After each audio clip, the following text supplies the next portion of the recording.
കിഫ്ബിയും KSSPL-ഉം രൂപീകരിക്കപ്പെട്ടത് സംസ്ഥാനത്തിൻ്റെ വികസനക്ഷേമ ഇടപെടലുകൾ കാര്യക്ഷമമാക്കാനാണ്.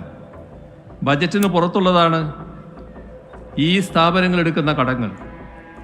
പക്ഷേ അവയെ സംസ്ഥാനത്തിൻ്റെ പൊതുകടത്തിൻ്റെ ഭാഗമായി കണക്കാക്കുകയാണ്.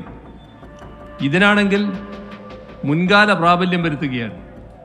2016-17 മുതൽ 2023-24 വരെയുള്ള 7 സാമ്പത്തിക വർഷങ്ങളിൽ 1,07,513 കോടി രൂപയുടെ നഷ്ടമാണ് കേരളത്തിന് ഉണ്ടായിട്ടുള്ളത്. इनके लिए, मोदी जी के लिए है,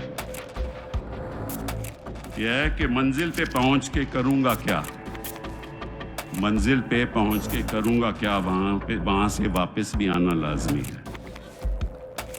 मंजिल पे पहुंच के करूंगा क्या, वहां से वापस भी आना लाजमी है। ऐसा नशा के छोड़कर करूंगा क्या, मैं खाने का दोस्ताना लाजमी है। चोरी का केस है, तो किडनैपिंग का केस है, तो मैं इनसे पूछना चाहता हूं कि आज तक कभी उनकी ईडी उनके पास गई? आज तक नहीं गई।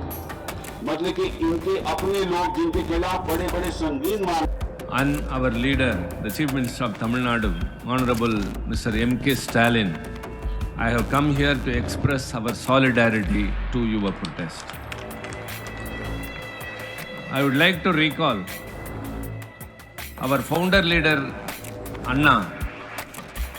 In 1968, when he was Chief Minister and after a year before his demise,